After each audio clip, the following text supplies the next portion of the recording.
آپ سن رہے ہیں کتاب اسباق تاریخ، سب ہیڈنگ تاریخ کا سبق۔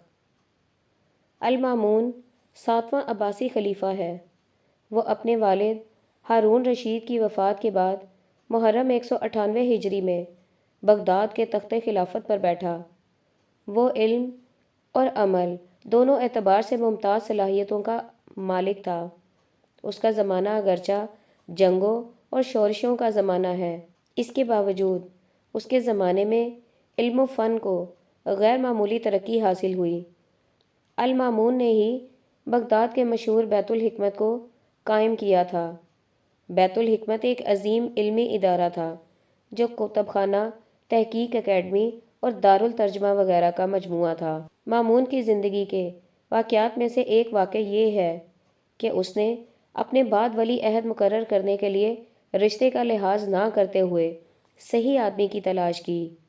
200 ہجری میں اس نے آل عباس کے قابل ذکر افراد کو مرو میں جمع کیا۔ کئی مہینے تک ان کی تواضع کی۔ وہ ان میں سے کسی لائق شخص کو اپنے بعد ولی عہد مقرر کرنا چاہتا تھا، مگر کوئی عباسی اس کو اپنے معیار کے مطابق نظر نہ آیا۔ آخر کار اپنے وزیر الفضل کے مشورے پر اس نے بنو ہاشم کی علوی شاخ سے مناسب آدمی لینے کا فیصلہ کیا۔ تلاش اور غور و فکر کے بعد اس نے اس منصب کے لیے علی موسیٰ بن قاسم، الکاظم بن جعفر، الصادق بن محمد بن الحسین بن علی بن ابی طالب کا انتخاب کیا۔ مامون نے ان کو الرضی کا خطاب دیا اور اپنے انتخاب کو مزید مضبوط کرنے کے لیے ان سے اپنی لڑکی ام حبیب کا نکاح کر دیا۔ ہارون الرشید کی وصیت کے مطابق مامون کے بعد اس کا بھائی موتمن ولی عہد تھا، مگر مامون نے موتمن کو معزول کر دیا اور علی الرضی کو اپنے بعد ولی عہد مقرر کیا۔ ابن کثیر لکھتے ہیں، اور ایسا اس لیے ہوا کہ مامون نے دیکھا کہ علی الرضی اہل بیت میں سب سے بہتر ہیں اور بنو عباس کے اندر عملی اور دینی اعتبار سے ان کے جیسا کوئی نہیں۔ پس مامون نے اپنے بعد ان کو اپنا ولی عہد مقرر کیا۔ ابن اسیر نے یہی بات ان لفظوں میں لکھی ہے کہ یہ المامون کی اعلیٰ ظرفی تھی کہ اس نے خلافت کے منصب کے لیے بنو عباس کا کوئی فرد نامزد کرنے کے بجائے علوی شاخ کا ایک فرد منتخب کیا، کیونکہ اس کو نظر آیا کہ عباسی خاندان کے مقابلے میں علوی خاندان کے اندر زیادہ اہل افراد موجود ہیں۔ مگر المامون کے اہل خاندان اس پر راضی نہ ہوئے۔ انہوں نے مختلف قسم کی سازشیں شروع کر دیں، یہاں تک کہ بعض روایات کے مطابق انگور میں زہر ملا کر علی الرضی کو کھلا دیا، جس سے صفر 203 ہجری میں ان کی موت واقع ہو گئی۔ کہ المامون کے وقت مسلم دنیا شیعہ گروہ اور سنی گروہ میں بٹ گئی تھی۔ ایک طرف پیغمبر اسلام کے چچا عباس کے اہل خاندان تھے اور دوسری طرف پیغمبر کے داماد علی سے وابستہ حضرات۔ پوری عباسی سلطنت کا خلیفہ بننے کے بعد المامون نے طے کیا کہ وہ مسلم امت کی اس تقسیم کو ختم کرے۔ اس مقصد کو حاصل کرنے کے لیے اس نے ایک ایسا فیصلہ کیا جو اس کے معاصرین کے لیے سخت تعجب خیز تھا، حتیٰ کہ وہ خود اس کی اپنی حیثیت کے لیے بھی نقصان دہ تھا۔ اس نے یہ کہا کہ اپنا ولی عہد مقرر کرنے کے لیے اپنے خاندان کے کسی فرد کو نہیں لیا، بلکہ اس نے الرضی کو اپنا سیاسی جانشین مقرر کیا، جو کہ علی بن ابی طالب کے خاندان سے تھے۔ بظاہر دو خاندانوں کے درمیان رقابت کو ختم کرنے کے لیے المامون نے اپنی بیٹی کا نکاح بھی علی الرضی کے ساتھ کر دیا۔ دونوں کے درمیان مفاہمت کی فضا پیدا کرنے کے لیے مزید اس نے یہ کیا کہ اس نے عباسیوں کے کالے جھنڈے کو چھوڑ کر علویوں کے ہرے جھنڈے کو سرکاری طور پر اختیار کر لیا، مگر المامون کی ان کوششوں کا متوقع نتیجہ نہیں نکلا۔ عباسی گروہ اتنا ناراض ہوا کہ بغداد میں باقاعدہ طور پر المامون کی خلافت سے معزولی کا اعلان کر دیا گیا۔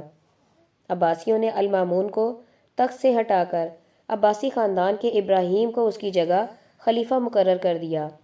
اس وقت المامون بغداد سے دور مرو میں تھا۔ جب یہ خبر پہنچی تو وہ فوراً مرو سے نکل کر بغداد کے لیے روانہ ہو گیا۔ اس لمبے سفر کے دوران یہ واقع ہوا کہ فروری 818 میں اس کے وزیر افضل کو قتل کر دیا گیا۔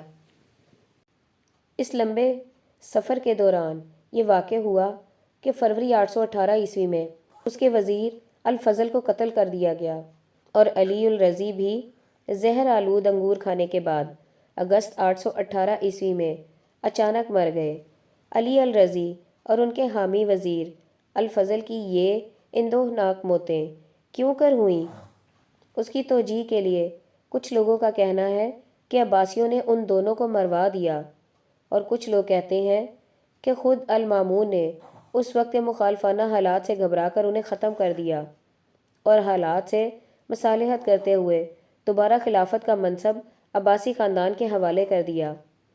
ابن خلدون نے اس تاریخی واقعے کا حوالہ دیتے ہوئے لکھا ہے کہ کسی معاشرے میں عمومی طور پر داز دینی ضعیف ہو جائے تو اس کے بعد ایک فرد خواہ بذات خود وہ کتنا ہی صالح ہو، وہ معاشرے میں صلاح و فلاح کا نظام قائم کرنے میں کامیاب نہیں ہو سکتا۔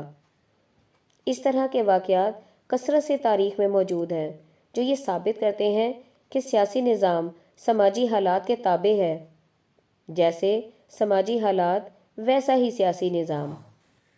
یہ تاریخی حقیقت بتاتی ہے کہ جو شخص صالح افراد کے ہاتھ میں حکومت کا نظام دینا چاہتا ہو، اس کو پہلے سماجی نظام میں اس کے موافق تبدیلی لانا ہوگی۔ اس تبدیلی سے پہلے کبھی صالح افراد کی سیاسی قیادت کسی معاشرے میں قائم نہیں ہو سکتی۔ اس واضح تاریخی شہادت کے باوجود جو لوگ ایسا کریں کہ ضروری سماجی تبدیلی کے بغیر صالح سیاسی قیادت کا نعرہ لگائیں، وہ یا تو غیر سنجیدہ ہیں یا سوچنے سمجھنے کی صلاحیت سے محروم ہیں۔ سب ہیڈنگ: نصیحت کا اثر۔ سفیان بن حسین کہتے ہیں، میں نے ایاس بن معاویہ کے پاس ایک شخص کا ذکر برائی کے ساتھ کیا۔ انہوں نے میری طرف دیکھا اور کہا، کیا تم نے روم سے جہاد کیا ہے؟ میں نے کہا نہیں۔ انہوں نے کہا، کیا تم نے سندھ اور ہند اور ترک سے جہاد کیا ہے؟ میں نے کہا نہیں۔ انہوں نے کہا، پھر کیا روم اور سندھ اور ہند تو تم سے محفوظ رہے اور تمہارا بھائی مسلمان تم سے محفوظ نہ رہ سکا؟ سفیان بن حسین کہتے ہیں کہ اس کے بعد پھر میں نے اس بات کو نہیں دہرایا۔ ابن ابی حاتم کہتے ہیں کہ سفیان ثوری مدینہ آئے، انہوں نے موفری کو سنا کہ وہ کچھ ایسی باتیں کہتے ہیں جس سے لوگ ہنسے۔ سفیان ثوری نے ان سے کہا کہ اے شیخ، کیا تم کو نہیں معلوم کہ اللہ تعالیٰ کا ایک دن ہے جب کہ باطل لوگ گھاٹے میں رہیں گے؟ راوی کہتے ہیں کہ یہ نصیحت موفری میں پہچانی جاتی رہی یہاں تک کہ وہ اللہ سے جا ملے۔ آدمی کا احساس زندہ ہو تو وہ نصیحت کو سن کر فوراً چونک اٹھتا ہے اور اپنی اصلاح کر لیتا ہے، مگر جن لوگوں کا احساس مردہ ہو جائے وہ نصیحت کو سنتے نہیں، مگر نصیحت ان کے اندر کوئی تڑپ پیدا نہیں کرتی۔ نصیحت سننے کے بعد بھی ان کا وہی حال رہتا ہے جو نصیحت سننے سے پہلے ان کا حال تھا۔ سب ہیڈنگ: 2 مثالیں۔ دمشق کی مسلم خلافت جس زمانے میں ولید بن عبد الملک اموی کے ہاتھ میں تھی، خلیفہ کی طرف سے موسیٰ بن نصیر شمالی افریقہ کے حاکم تھے۔ اسپین میں مسلمانوں کا داخلہ انہیں موسیٰ بن نصیر کی ماتحتی میں انجام پایا۔ اسپین میں مسلمانوں کا داخلہ انہی موسیٰ بن نصیر کی ماتحتی میں انجام پایا۔ موسیٰ بن نصیر نے اولاً معلومات حاصل کرنے کے لیے سردار طریف کو 500 آدمیوں کے ساتھ اسپین بھیجا۔ سردار طریف کی واپسی کے بعد طارق بن زیاد ایک بربری غلام کی سرداری میں 7000 کا لشکر روانہ کیا گیا۔ یہ لوگ مراکش کے ساحل سے کشتیوں پر روانہ ہوئے اور تقریباً 10 میل کا سمندری سفر طے کر کے اسپین کے ساحل پر اتر گئے۔ طارق بن زیاد کو اسپین میں داخل ہوتے ہی ایک بڑی فوج سے سابقہ پیش آیا۔ طارق بن زیاد کے ساتھ صرف 7000 آدمی تھے اور دوسری طرف 1,00,000 کی فوج جو ہر لحاظ سے زیادہ مسلح اور زیادہ بہتر حالت میں تھی۔ 28 رمضان 92 ہجری جولائی 711 کو دونوں فوجوں کے درمیان مقابلہ ہوا۔ اس درمیان میں مزید 5,000 فوج طارق کی مدد کے لیے مرکز سے آ گئی۔ 12,000 مسلمانوں نے 1,00,000 عیسائیوں سے نہایت بے جگری کے ساتھ مقابلہ کیا اور ان کے اوپر فتح حاصل کی۔ اس طرح طارق بن زیاد نے اسپین میں مسلم سلطنت کی بنیاد رکھی۔ طارق بن زیاد نے فتح کی خبر اپنے امیر موسیٰ بن نصیر کے پاس روانہ کی۔ امیر موسیٰ بن نصیر نے اس کے جواب میں طارق بن زیاد کو لکھا کہ تم نے ملک کا جتنا حصہ فتح کیا ہے اسی پر قائم رہو اور اس سے آگے مت بڑھو۔ اس کے بعد موسیٰ بن نصیر 18,000 فوج کے ساتھ اسپین کی طرف روانہ ہوئے۔ امیر موسیٰ بن نصیر کا مذکورہ خط طارق بن زیاد کو ملا تو ان کی اور ان کے ساتھیوں کی رائے یہ ہوئی کہ اس وقت پیش قدمی سے رکنا درست نہیں ہے، ہم کو آگے بڑھ کر ملک کے بقیہ حصوں کو بھی فتح کر لینا چاہیے، ورنہ عیسائی طاقتیں اکٹھا ہو کر ہمارے اوپر حملہ کر دیں گی اور ہمارے لیے موجودہ قبضہ کو باقی رکھنا بھی مشکل ہو جائے گا۔ چنانچہ طارق بن زیاد نے امیر کے مشورے کے خلاف اپنی پیش قدمی جاری رکھی اور کرتبہ اور تلیلتا وغیرہ علاقے فتح کر ڈالے۔ امیر موسیٰ جب اسپین پہنچے تو وہ یہ دیکھ کر سخت ناراض ہو گئے کہ طارق نے ان کے حکم کی پرواہ نہیں کی اور پیش قدمی جاری رکھی۔ امیر موسیٰ نے طارق کو اس حکم عدولی پر قید کر دیا، تاہم یہ صرف ایک ظاہری کارروائی تھی جو انہوں نے اس لیے کی کہ دوسرے سرداروں کو یہ سبق ہو جائے کہ ماتحت کے لیے افسر کے حکم کی تعمیل کرنا ضروری ہے۔ وہ دل سے طارق کی بہادری اور حسن کارکردگی پر خوش تھے۔ چنانچہ وقتی تنبیہ کے بعد امیر موسیٰ نے طارق کی اس طرح قدردانی کی کہ ان کو اسپین کی تمام افواج کا سپہ سالار بنا دیا۔ یہ صورت جو طارق بن زیاد کے ساتھ پیش آئی تھی یہی جلد ہی بعد خود موسیٰ بن نصیر کے ساتھ بھی پیش آئی۔ خلیفہ ولید بن عبد الملک کو جب موسیٰ بن نصیر کی فتوحات کا علم ہوا اور یہ معلوم ہوا کہ موسیٰ بن نصیر اسپین کو فتح کر کے فرانس میں داخل ہونا چاہتے ہیں تو خلیفہ نے موسیٰ بن نصیر کو لکھا کہ تم یورپ میں مزید پیش قدمی نہ کرو اور بلا تاخیر دمشق واپس آ جاؤ۔ خلیفہ کے اس حکم کی تعمیل میں موسیٰ بن نصیر اندلس سے دمشق کی طرف روانہ ہوئے۔ انہوں نے اندلس کی حکومت اپنے لڑکے عبدالعزیز کے سپرد کی اور کثیر مال غنیمت اور سونے چاندی کے ساتھ روانہ ہو کر مراکش اور مصر ہوتے ہوئے شام پہنچے۔ اتفاق سے اسی زمانے میں خلیفہ ولید بن عبد الملک سخت بیمار ہو گیا جو اس کے لیے مرض الموت ثابت ہوا۔ ولید بن عبد الملک کے بعد اس کا بھائی سلیمان بن عبد الملک تخت پر بیٹھنے والا تھا۔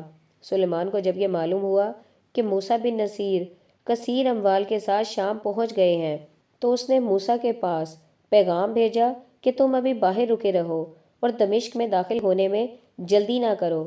سلیمان بن عبد الملک کا منشا یہ تھا کہ خلیفہ ولید کی وفات کے بعد امیر موسیٰ دمشق آئیں اور اسپین کا مال غنیمت میرے خلیفہ بننے کے بعد دربار میں لایا جائے، اس طرح میری تخت نشینی کی اہمیت بڑھ جائے گی۔ مگر امیر موسیٰ سلیمان بن عبد الملک کے اس پیغام کی رعایت نہ کر سکے اور وہ تیزی سے سفر کر کے دمشق پہنچ گئے۔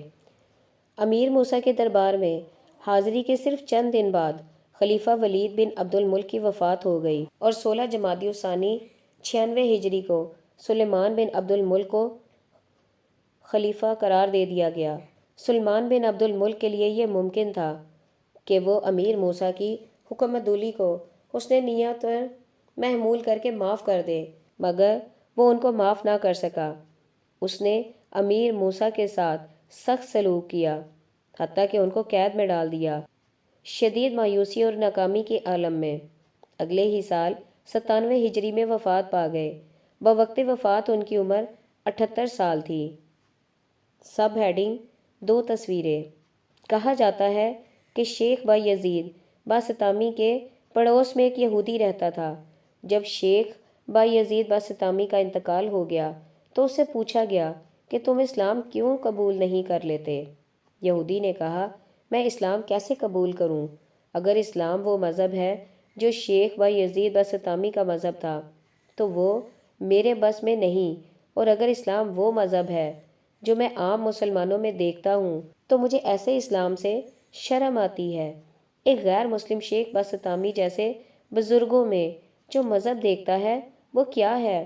وہ یہ ہے کہ آدمی دنیا سے کٹ کر گوشے میں معتکف ہو جائے، وہ مغرب کے وضو سے فجر کی نماز پڑھے، وہ روزانہ کئی کئی بار قرآن ختم کرے، وہ سال بھر روزے رکھے، وہ حج کرنے جائے تو ہر قدم پر 2 2 رکعت نفل پڑھے۔ دوسری طرف عوام کے اندر جو اسلام ہے وہ یہ ہے کہ آدمی اسلام کا نام لے کر اور عملاً اپنی مرضی پر چلے اور خدا کے سامنے سجدہ کرے اور انسان کے سامنے اکڑ دکھائے، وہ قرآن کو بطور تلاوت پڑھے اور اپنی زندگی کو اس کے احکام سے آزاد رکھے، وہ اسلام کے دین کامل ہونے پر فخر کرے مگر اپنی حقیقی زندگی میں جزئی اسلام پر بھی قائم نہ ہو، وہ کریڈٹ ملنے والے مقامات پر اسلام کا جھنڈا اٹھائے اور جہاں بظاہر کریڈٹ نہ مل رہا ہو وہاں اسلام سے بے تعلق ہو جائے، وہ قومی دین کو اپنا دین بنائے اور اس کے اوپر خدا کے دین کا لیبل لگا دے۔ اسلام ایک ایسا سادہ اور فطری دین ہے، وہ انسانی فطرت کے لیے اپنے اندر بے پناہ کشش رکھتا ہے۔ اپنی اسی فطری کشش کی وجہ سے دور اول میں اسلام زمین کے بڑے حصے میں پھیل گیا، مگر بعد کے زمانے میں اسلام کی خود ساختہ شکلیں بن گئی۔ اس کا نتیجہ یہ ہوا کہ اسلام نے لوگوں کی نظر میں اپنی کشش کھو دی۔ اسلام ایک محفوظ دین ہے، با اعتبار حقیقت وہ آج بھی اپنے اندر مکمل کشش رکھتا ہے۔ اگر اسلام کی حقیقی تصویر سے تمام مصنوعی پردے ہٹا دیے جائیں تو اسلام اپنے آپ ساری دنیا میں پھیل جائے گا۔ سب ہیڈنگ: ایک عام برائی۔ یزید کی فوجوں سے حضرت حسین کی جو لڑائی کربلا کے میدان میں ہوئی اس میں حضرت حسین کے ساتھ ان کے 4 فرزند بھی مارے گئے تھے، مگر شیعہ مصنفین کی کتابوں میں حضرت حسین کی شہادت کے ذیل میں صرف ان کے ایک صاحبزادے کا ذکر آتا ہے جن کا نام عباس بن علی تھا، بقیہ 3 صاحبزادوں کے نام سرے سے ذکر ہی نہیں کیے جاتے۔ اس کی وجہ یہ ہے کہ ان کے نام حضرت علی نے خلفۂ ثلاثہ کے نام پر رکھے تھے جن کو شیعہ حضرات جائز خلیفہ نہیں مانتے، یعنی ان کے نام تھے ابو بکر بن علی، عمر بن علی اور عثمان بن علی۔ اپنی پسند کے ناموں کو تاریخ میں شامل کرنا اور جو نام پسند نہ ہو ان کو تاریخ سے حذف کر دینا صرف شیعہ حضرات کا جرم نہیں ہے، اس میں سنی حضرات بھی یکساں طور پر شریک ہیں۔ خاص طور پر موجودہ زمانے کے سنی حضرات تو اس میں اتنا زیادہ مبتلا ہیں کہ شاید ہی کوئی مثال اس کے خلاف مل سکے۔ موجودہ زمانے میں مسلمانوں کی صحافت و قیادت کو دیکھیے، وہ واضح طور پر اسی صورتحال کی مثال ہے۔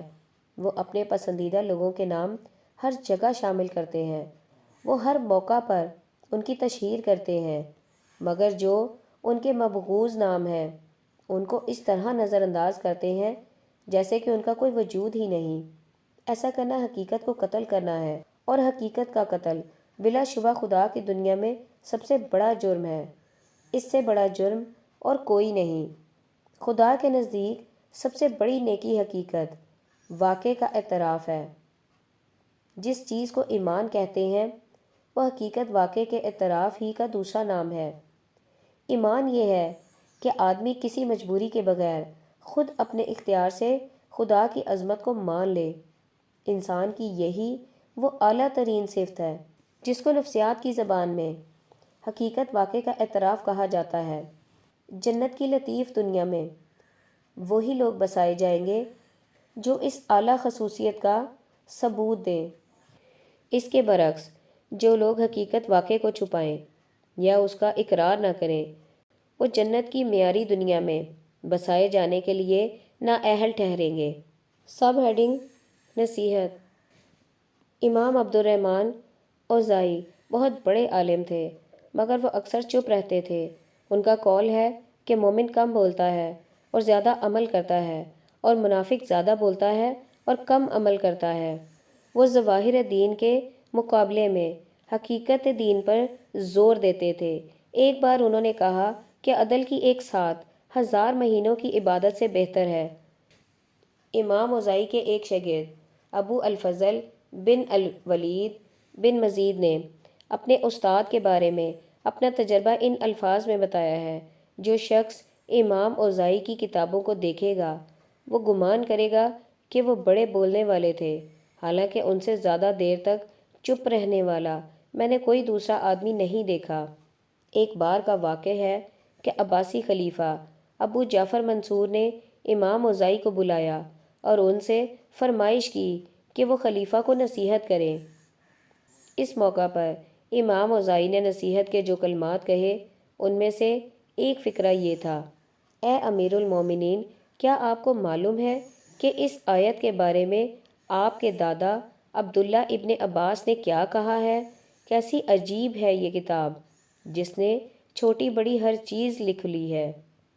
انہوں نے کہا کہ صغیرہ سے مراد مسکرانا ہے اور کبیرہ سے مراد ہنسنا ہے۔ پھر ان اعمال کا کیا ذکر جو ہاتھ کریں اور جو زبان سے صادر ہوں؟ حضرت عبداللہ بن عباس کا مطلب یہ تھا کہ ہنسنا اور مسکرانا، جن کو تم بالکل معمولی چیز سمجھتے ہو، وہ بھی تمہارے نامہ اعمال میں لکھا جا رہا ہے۔ پھر دوسرے زیادہ بڑے اعمال کا کیا ذکر؟